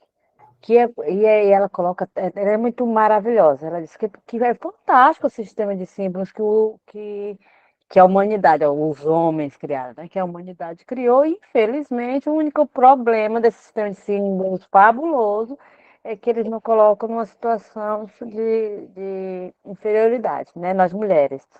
Mas olha como a história do símbolo, eu me lembrei de um episódio que eu estava falando com um amigo disse, não, mas o Homo sapiens vingou porque ele era o mais forte, né?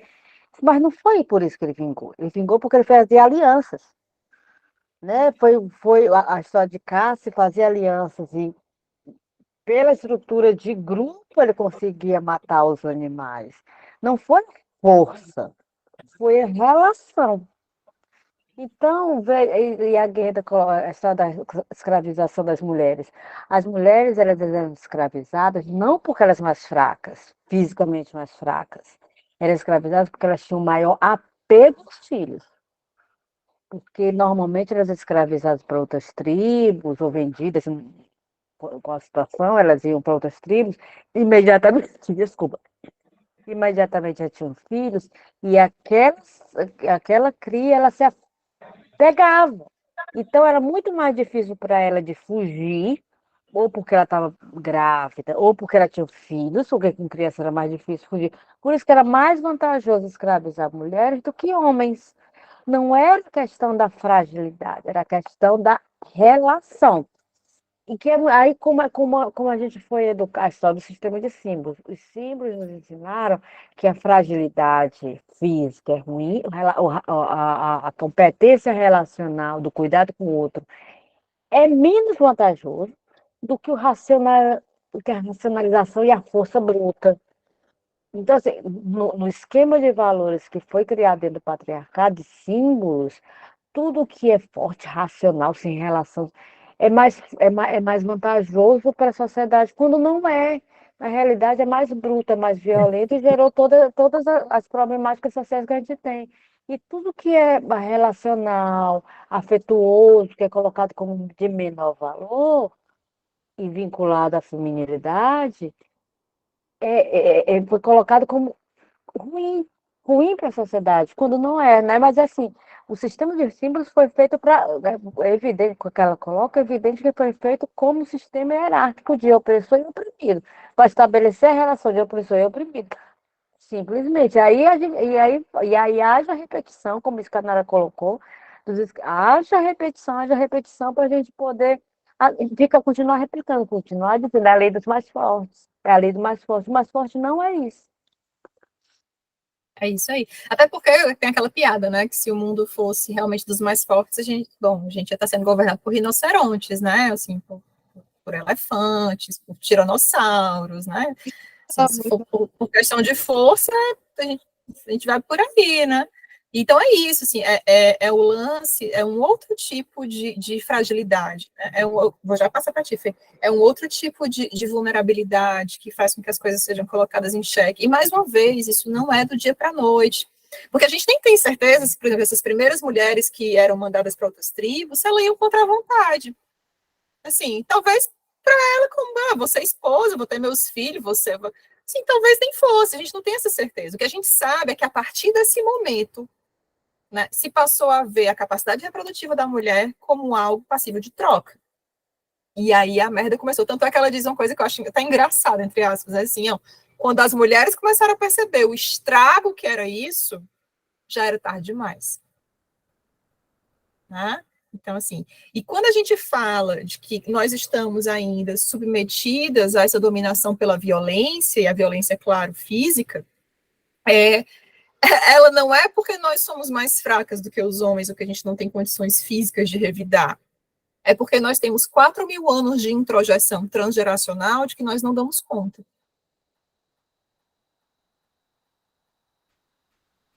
Fala, Fê.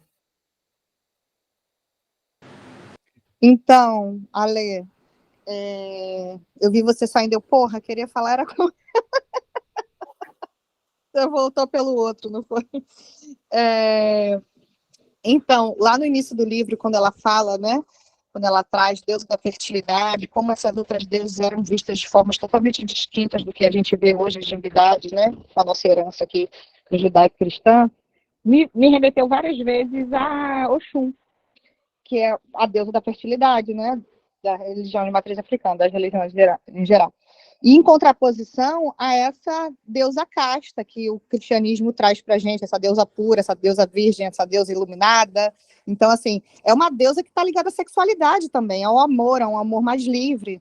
Aí eu também eu fui ler assim, o que eu tinha rabiscado assim, no livro, aí eu me remeti também ao que os jungianos trazem, como a prostituta sagrada, como esse lado assim que a gente coloca de uma forma muito dicotômica, como não pudesse existir uma mulher com essas duas coisas, ser sagrada e ser puta, enfim, coloca, a gente é dividido isso, o bem e o mal, e isso o cristianismo traz com muita força, enquanto as religiões de matriz africana trazem de uma forma que a gente é ruim e bom também, e os deuses também são ruins e bons, então eu gostei muito desse iniciozinho, quando ela, mãe terra, né? Mãe o quê?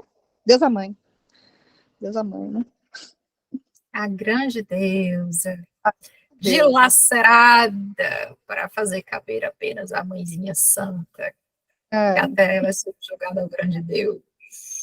Submissa, virsa, iluminada. Como não puder ser puta iluminada. Isso aí, minha galera. É por aí.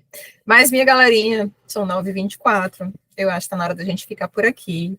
Obviamente, a gente poderia conversar aqui até domingo, 10 horas da noite, mas eu não tenho a menor pretensão de fazer isso. Então, como é que vocês estão aí? Vocês estão bem para aí? Tem mais alguma coisa que vocês... deixa eu só ler aqui. Francilene falou uma coisa muito legal. Eu até tinha deixado para falar no final, porque eu acho que é um bom desfecho. Ela disse assim, me veio o Belchior, eu tenho medo e já aconteceu, eu tenho medo e ainda está por vir. Pegar esse medo e transformar em movimento, resistência e potência, para si e para as outras. Eu achei essa coisa mais maravilhosa. Achei fofo. Assim, parabéns pela fofura. E é isso mesmo. Alguém mais quer colocar mais alguma coisa para não sair daqui engasgada, que quer falar? Ores? Não?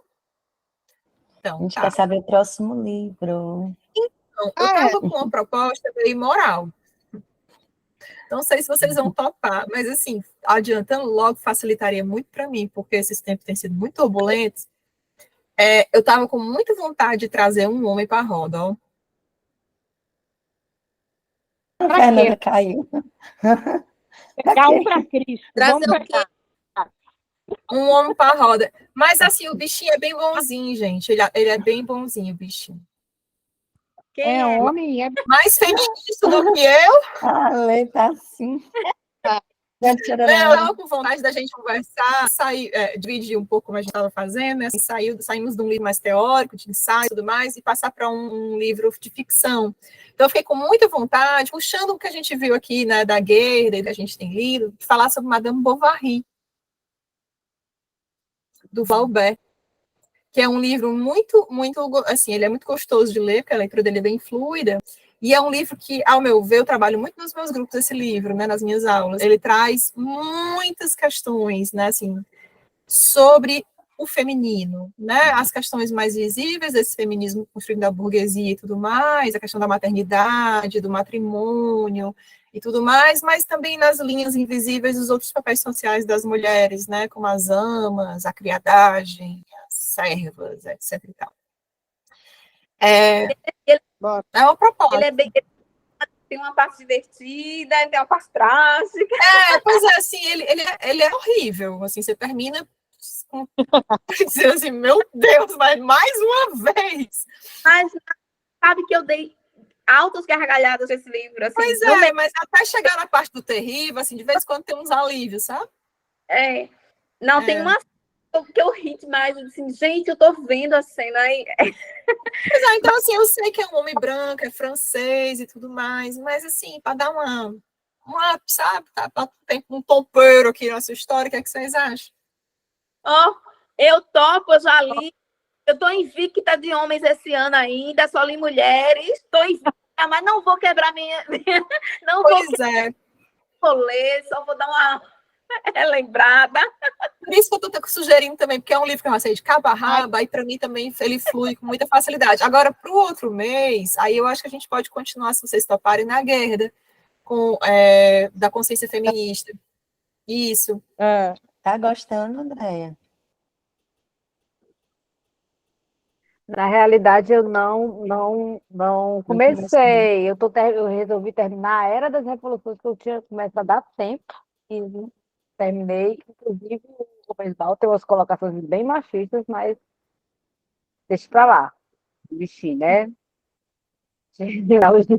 Mas não comecei. Mas eu gosto da ideia do Flaubert, eu li Madame Bovary faz alguns anos, mas não está tão apagada da minha memória, não. Eu assisti o filme também, mas isso vai ser bom reler com outros olhos, né? Eu acho que vale a pena reler, depois dessa conversa toda que a gente teve aqui, eu acho que vale a pena reler, Madame. Eu acho que Flaubert psicografou esse livro, na verdade, sabe? Assim, não era ele. Eu acho que foi alguma entidade que baixou, né? E ele conseguiu ali escrever Madame Bovary. Nara, eu tenho uma teoria que toda vez que acontece isso, na verdade foi a mulher do cara que escreveu e ele levou os créditos. Pode ter sido. Ana Karenina, para mim, foi Sofia total. Assim, ou pelo menos ela deve ter mudado a metade do livro. Isso cuidando de 18 crianças, né? Então, Porque Tolstói teve esse problema aí, né? De uma certa quantidade de filhos. Tudo se cria ali. Ela recebia os livros dele, e algumas partes ela dava umas mudadas, que ela tem muita contribuição na personalidade de Ana, não é possível. Olha, naquela história, gente, como diz Virginia Woolf, anônimo era sempre uma mulher, porra. Escrevendo aí, acho que não faz porra nenhuma. Sim, mas aí a gente vai, então, falar sobre Madame Bovary no final do mês que vem, e aí já fica a dica para quem quiser ir comprando, ou de repente começando a ler de mansinho, a consciência feminista. Agora a gente vai também fazer, como a gente fez com a criação do patriarcado, tá? A consciência feminista, acho que a gente vai dividir em duas partes, porque ele é bem extenso, e eu acho que ele é um pouco mais denso do que a criação do patriarcado. Já leu? Não, só andei folheando, eu vou ler junto com vocês, essa é a minha primeira vez também. Que meio. Madame Bovary é muito grande, eu nunca li. Não, Madame Bovary não, Não, Assim, ele tem talvez muitas páginas, né? Assim, talvez tem umas muitas 200, páginas. mais de 200 páginas, eu acho, Madame Na Bovary. minha lembrança é tão fininho, É né? porque ele é assim, amiga. Ele Ah, é assim, entendeu? Eu A vou história procurar. pega você, você vai lá e ele é muito bem escrito, é. e, enfim. Mas eu acho que ele tem mais de 200 páginas. Eu tenho algumas edições do Madame Bovary aqui espalhadas pela casa, mas É isso que eu penso nele, eu também sempre penso na Virgínia criticando ele. Tipo, ficou faz parte. Quem também não é muito fã dele é a Valesca Zanello, né? No livro ela fala dele. Mas eu tenho uma outra visão de Mas Madame Bovary, era isso que eu queria falar para vocês. eu acho que a Virgínia, ela dava valor à obra dele, mas assim, era aquele contraponto, que ela né, mudou, foi mais aquela literatura no impressionismo e tal, e ele era muito descritivo, né? Aquela coisa morna, meio que... Eu dou... A edição que eu estou lendo agora do Madame Bovary é da Antofágica. Mas a primeira edição que eu li, que é muito boa, mas porém é cara. Eu achei caro, eu ganhei de presente de uma amiga muito querida, sou muito grata a ela, inclusive. Deixa lá no Instagram, ela matou logo a charada e me deu de presente. Mas tem uma edição muito bonitinha da Martin Claret. Eu não acho a tradução ruim, aquela da capa verde com as bolinhas, né? Mas eu não sou a melhor pessoa para indicar traduções, não, gente, porque do francês eu não manjo absolutamente nada. Eu li pela a Penguin e eu gostei. Com a Jamile dizendo que tem da Penguin. Penguin normalmente são traduções boas. A Criação da Consciência Feminista, R$ 39,90 na Amazon. É isso aí. Tá bom, eu comprei caro, hein? Tá barato, eu comprei há pouco tempo, não tava esse preço, não. Pois eu Mas tava em vou promoção, resolver mas esse tava esse preço. problema agora. Eu vou comprar um meu que eu também não tenho, que estava folheando dos outros. Minha gente, pois está combinado, então. Vou mandar a data para vocês lá no grupo, tá certo? Vamos de Madame Bovary. Prometo que não vai ser frequente esse negócio de homem aqui na rolê, tá certo? É só dessa vez. Eu realmente gosto muito desse livro. E depois a gente volta para nossa guerdazinha linda. Olha aí a foto. Olha aí. A foto! A Camila tá aí, mas a Camila tá com a câmera desligada. Eu vou dizer que eu aprendi. Gente, quem quiser aparecer na foto. Não aparece mais, peraí. Acho que eu vou aparecer assim. Olha ela! Que eu vou pra balada, meu povo. Eu já vai pra Nice. Ai, Não vai pra lista de cura, não? Vai pra Nice. Mulher, tu desligou a câmera pra aprontar, não foi? Amiga, eu não vi, eu aprendi. Pera. Vai, faz pose. 1, 2, meia. Aí, chegou, Angélica. 1, 2, meia aí, já. Foi. Com a graça Vai pra de onde, Deus, Camila? A Camila é daqui de Fortaleza? Não, num forró lá na Maraponga, meu povo. olha como ela tá, gente. Mas não é nem Ai, que eu gente, eu não quero, tenho não, paciência viu? para sair. Não, nem Eu queria ter amiga. paciência. Deu certo, Nem gente. eu. Aposto. Vou mandar no grupo, hein? Catarina cobrindo o rosto, linda, mas deu certo. Vou mandar para vocês. Tímida. Tem problema, não. Vou mandar lá no grupo, tá bom? Tá ótimo. Um beijo, Obrigada, minha galera. gente. Muito obrigada. Até mais. Prazer rever Tchau. vocês. Tchau.